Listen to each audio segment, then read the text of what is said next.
My name's Amy. I'm a SEND caseworker for the Post-16 team in the Special Educational Needs Assessment and Commissioning Service, otherwise known as SENA. I work with those that are Year 9 and above in specialist provision and those that are Year 12 and above in mainstream.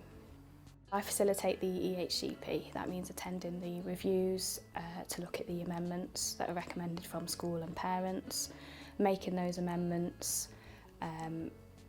looking at appropriate placements for the young person, so commissioning them, speaking to the schools and colleges about how they can meet the young person's needs and making sure that right provision's there.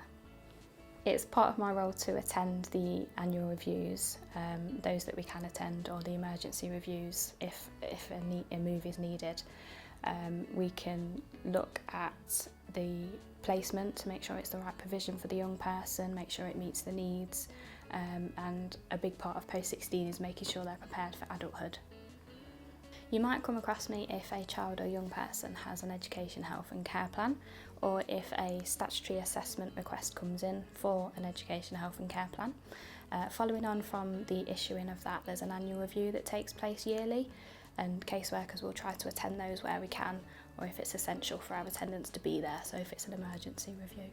So parents and young people can expect to be involved. We want the young person's aspirations to be included and the parents' wishes to be heard. That can be at the annual review, or it can be at the response forms when the proposed EHCP goes out, and we take that feedback on board when we make the amendments to the final EHCP.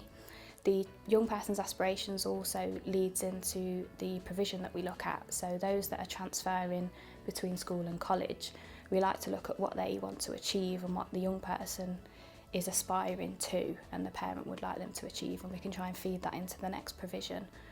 Preparing for adulthood for one young person might be about getting certain qualifications and doing the highest in that.